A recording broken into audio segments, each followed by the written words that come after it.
Hey, what's up, YouTube? Back with another episode of Talk Boxing. This is episode number 4.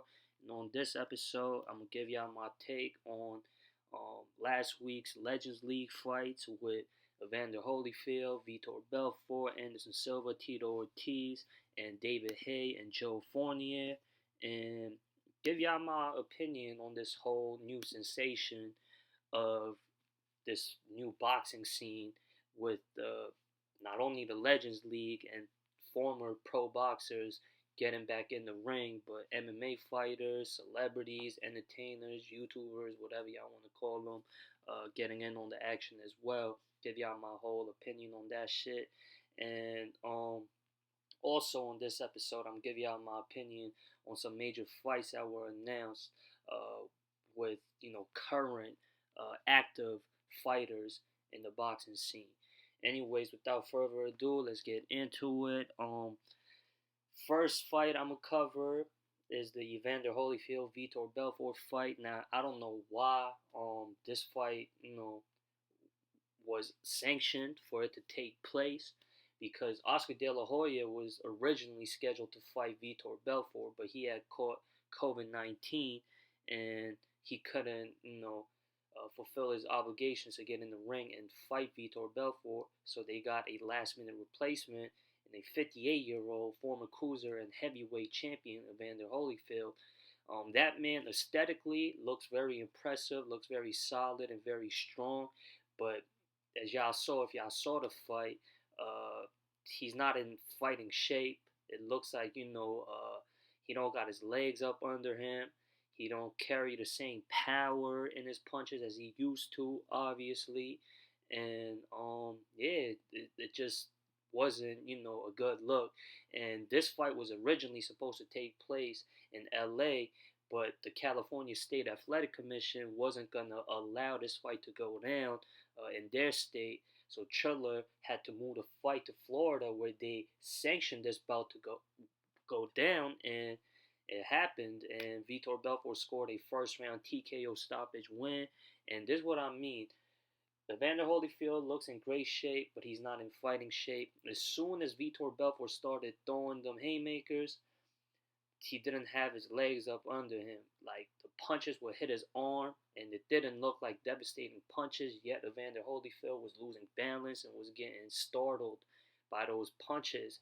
And he had got, I think, dropped twice before the referee stepped in and called a halt to the bout. It just wasn't a good look. It's not a good look to see a legend like Evander Holyfield, who left such a great legacy when he was in his prime, go out looking like that. And, there were rumors when the Legends League first came around, when Mike Tyson fought Roy Jones.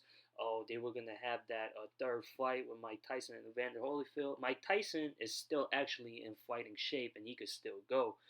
But if they were to get in the ring today, if Vitor Belfort, a former MMA fighter, who's not that, great of a boxer, even when he was in his prime, when fighting in UFC, I don't think dude was, really known as a best boxer in the sport. He's not like a Adesanya or Anderson Silva, right? And dudes had a lot of controversy. Not that this has anything to do with anything in the current day. I don't know if he's on testosterone. I don't know if that has long-term effects. I ain't a scientist, but I just know he's got a reputation of being very drug friendly, pet friendly from his past.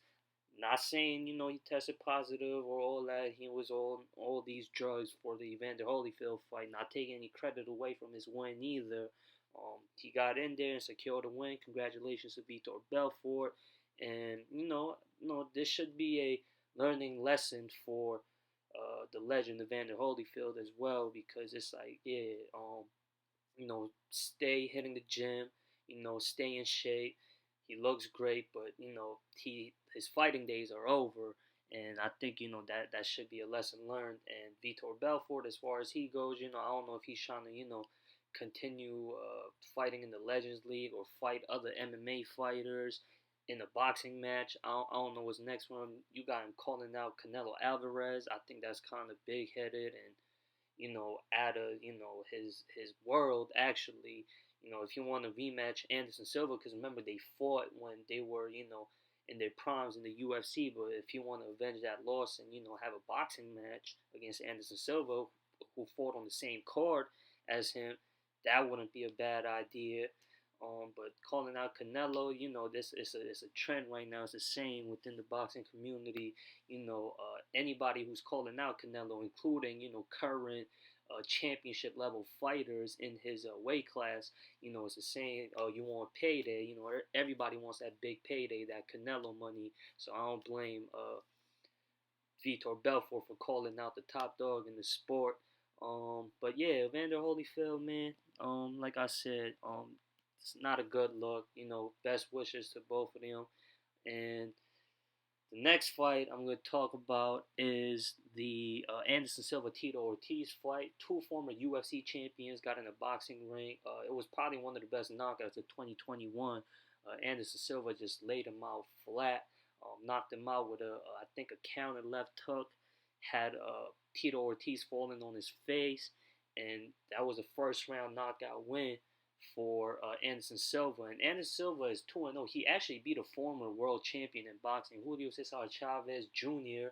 I think that was on the undercard of Julio Cesar Chavez Sr. I forgot who Chavez Sr. fought in the main event on that card, but Anderson Silva outworked and outboxed Chavez Jr. in that fight. Not discrediting Anderson Silva on that win against Chavez Jr. because Chavez Jr. was still a former boxing champion, regardless of the politics and regardless of how people feel about his pro career when he was in his prime. Anderson Silva still won that fight, and Chavez Jr. might have been out of touch and not taking boxing seriously. And yeah, and he just got in the ring against Anderson Silva to get a quick payday or whatever the case might have been. But yeah, nonetheless, Anderson Silva actually beat a former world champion in that sport. And he got in there with an old, out of prime Tito Ortiz. And Tito Ortiz, even in MMA, he was showing signs of slowness towards the end of his career. And Anderson Silva, was one of the most fierce strikers in the sport, had the most, skills when it came to boxing when he was in his prime in the sport of MMA. Tito Ortiz wasn't really known for, his boxing game. He was mainly known for his wrestling and ground and pound. And the difference in, boxing ability showed in that fight. Anderson Silva got him out of there in one round. And, I think Anderson Silva, when it comes to, former MMA guys getting into boxing, which I see a lot of former MMA champions and fighters get into, hey, I think he's got the best shot of being the best boxer of, former MMA champions and UFC champions that's in this scene right now. And I wouldn't mind seeing them take on Jake Paul. I think that would be the perfect opponent for Jake Paul, for Jake Paul's next fight, if he continues boxing, because I heard rumors after his fight with Tyron Woodley that he's going to retire from boxing, or he might fight Tyson Fury's brother, Tommy Fury. But I'm gonna cover that and give y'all my opinion on Jake Paul and Tyron Woodley fight later on in this video, so stay tuned. And yeah, the next fight I'm going to cover, which was also on this card as well, and that was David Haye and Joe Fournier. I don't know too much about Fournier. I don't know too much about him, but on BoxRec, he's undefeated in his boxing career, 9-0. That's until he got in there with David Haye last week, and David Haye just outworked and outboxed him. Just was too fast for Joe Fournier, and uses movement and jab to just pretty much win every round of their fight. And if y'all tapping into this video, y'all know who David Haye is. Every big boxing fans know who David Haye is. Former cruiserweight champion, former heavyweight champion.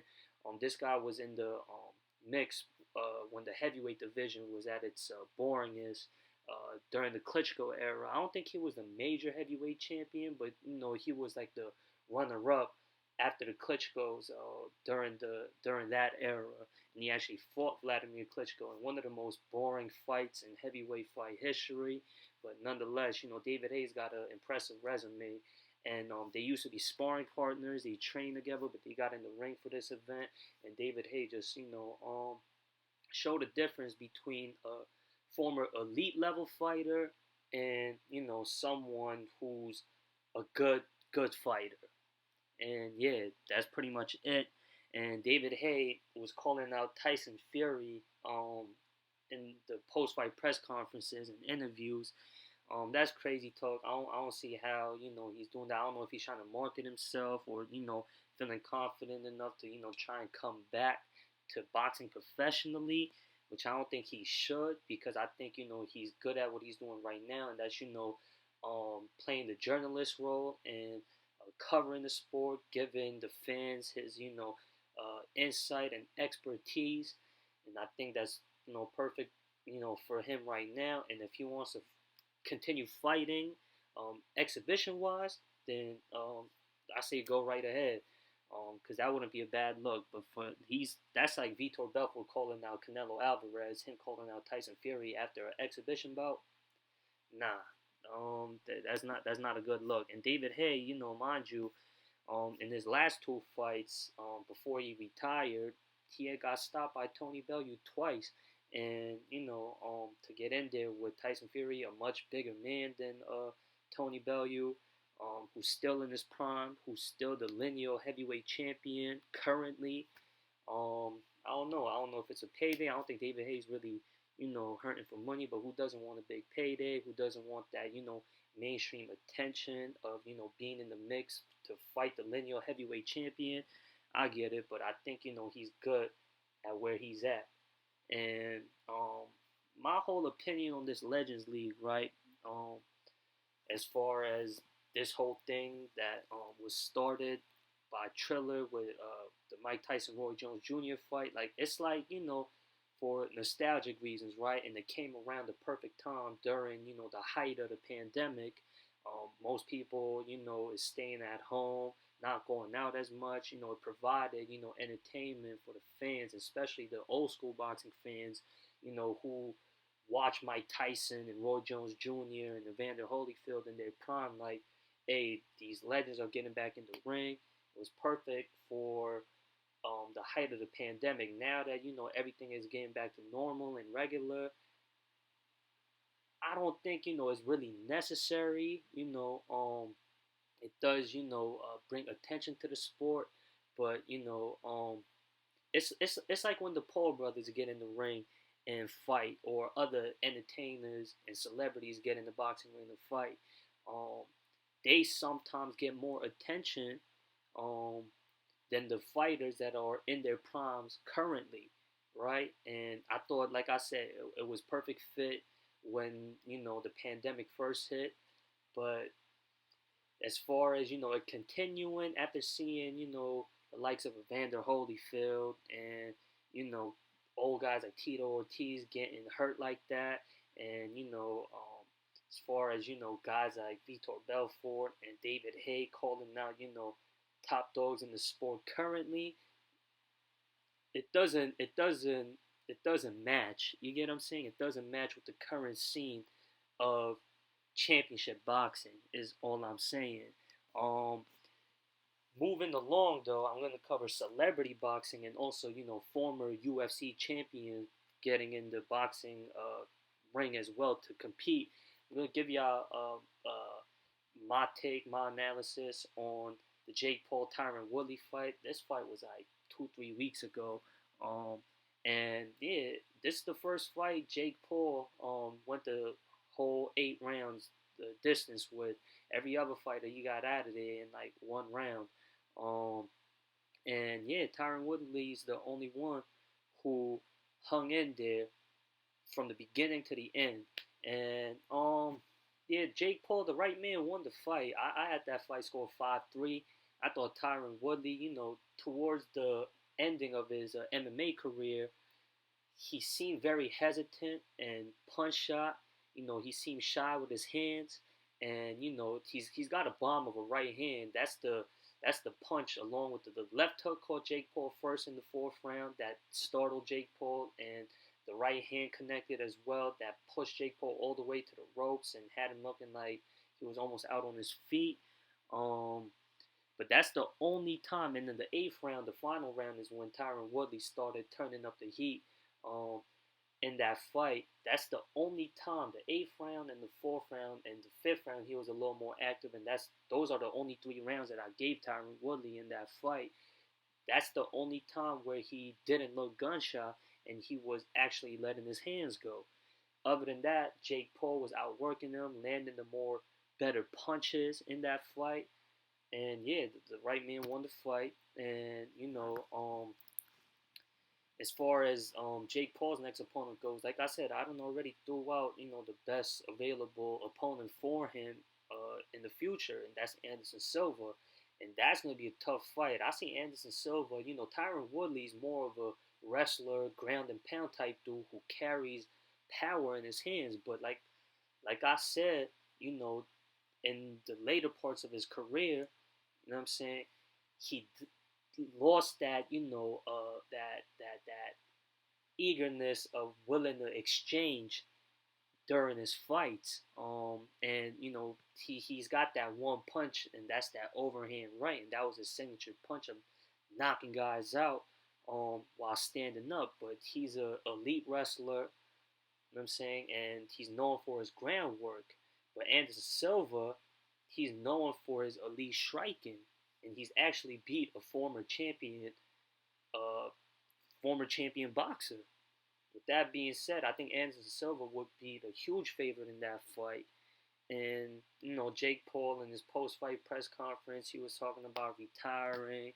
He doesn't really need to box, but he does anyways, and that's why I salute him. Hate him or love him, he's dedicated to the sport, because he don't gotta be doing this. He could just sit back, vlog, make YouTube videos, make music, and he's good. He don't gotta box, but he genuinely loves the sport, and I could appreciate and respect that. And the difference with a YouTuber, entertainer, celebrity, whatever y'all want to give this man a title for him and his career, him getting in the sport to compete is different from old legends getting in the ring and competing, because they're more prone to get hurt. You know what I'm saying? As we saw last week on Triller, and he's actually in his prime, and he's not. He's in there with guys of his caliber. Actually, I would say guys that's above his caliber. Ben Askren and Tyron Woodley are both former pro fighters who fought in their professional sport at a top level. They were all former champions. Nate Robinson don't count because he's a basketball player, but it's still a fair match because you got someone of an athletic background fighting a celebrity in a profession that they're not known for. You get what I'm saying? So that was a fair fight in my opinion. You get what I'm saying? 2 non-boxers getting in the boxing ring in a fight, and then Jake Paul got him out of there in 2 rounds.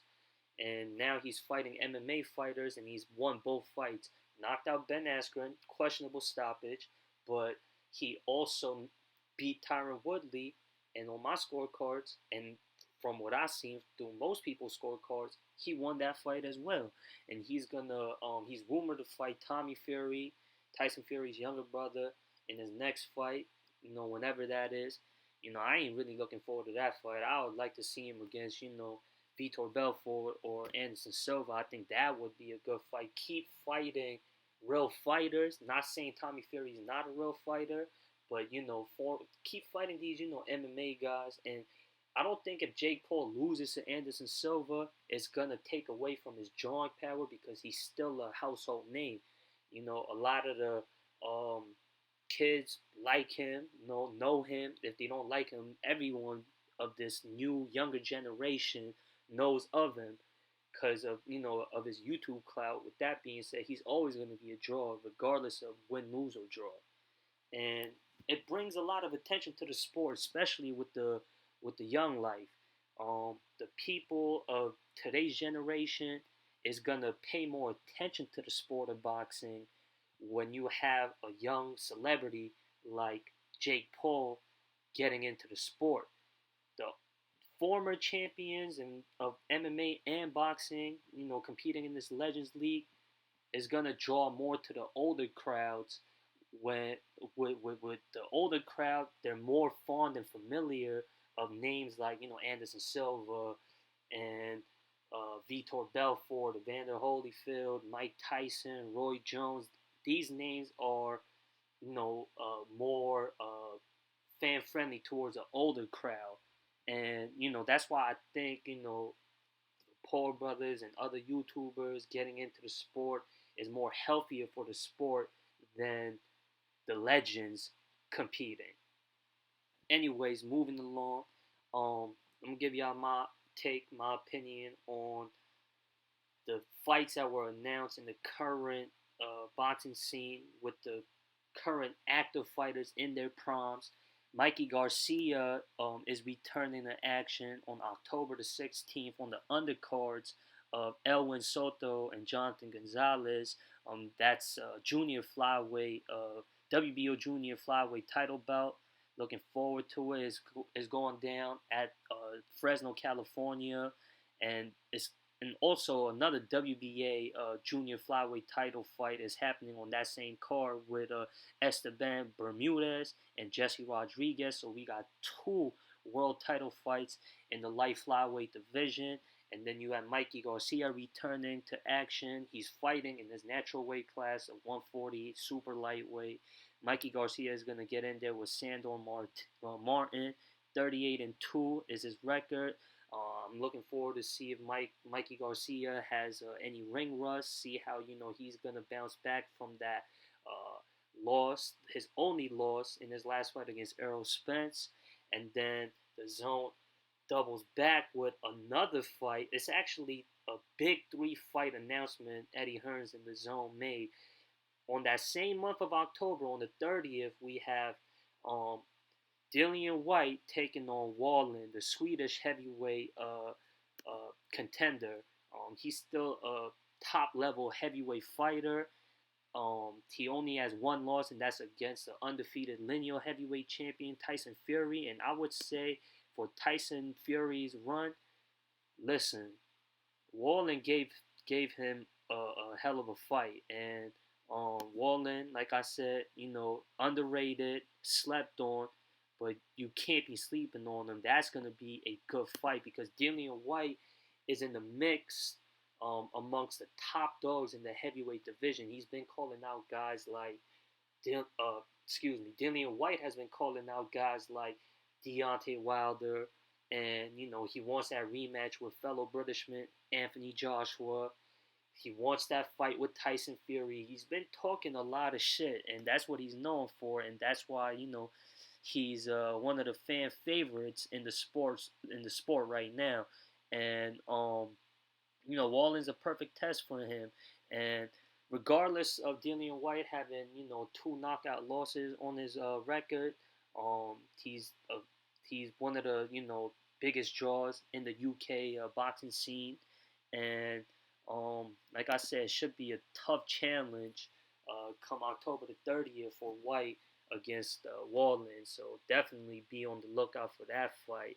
And yeah, the Zone tripled back with another fight announcement. Joseph Parker and Derrick Chisora 2 is happening December, and that's another fight. They had a compelling fight for their first fight, and they're gonna have a rematch the end of the year, this December, with the rematch with Joseph Parker and Derrick Chisora. Looking forward to that. And yeah, so there you have it. You have 3 big fights on the Zone coming up this year, and as well as a major welterweight title fight. Speaking of big tests, because like I said, Dillian White, other than his fight against Anthony Joshua, Povetkin was supposed to be like his bounce back fight, but y'all know Povetkin knocked out Dillian White with possibly the knockout of the year for last year in 2020. But y'all know earlier this year, Dillian White avenged that loss against past the prime 40-plus-year-old Alexander Povetkin. Not to take away from White's victory against Povetkin, but yeah, um, um, Wallin, like I said, is going to be by far the toughest challenge of his career, other than Anthony Joshua and those two fights that he lost. But an undefeated champion, one of the top 5 pound-for-pound fighters in the world right now, Terrence Crawford, the WBO welterweight champion, is going to be taking on Shawn Porter, I believe November 20th. Correct me on the date if I got it wrong. We have Shawn Porter challenging for the WBO welterweight title against undefeated champion Terrence Crawford in Las Vegas. That's going to be a great fight and by far the toughest challenge of Terrence Crawford's career. Mind you, Terrence Crawford has won the title at 135, became undisputed at 140, and now has a title at 147. And WBO has made it mandatory for him to defend that title against Shawn Porter, and this is a good sign. I covered this on a previous Talk Boxing episode, and this is a good sign, like I said, because that means Terrence Crawford, who is managed and is promoted by Bob Arum and Top Rank, and you have Shawn Porter, who's promoted by Al Heyman and PBC. And with this fight happening officially, that means they have to work together, Top Rank and PBC. And another good sign is that this is Terrence Crawford's last fight with Top Rank, and he might jump ship to PBC because they're working together, and every boxing fans know this. PBC has all the top welterweights, and for the best possible fights for Terrence Crawford to make happen for his future fights, he's gonna want to jump ship to PBC. If he re-signs with Bob Arum and Top Rank, it's still a good sign nonetheless because they're working together. WBO had its influence as well because they said, hey, to keep your title, you need to fight Shawn Porter in your next fight.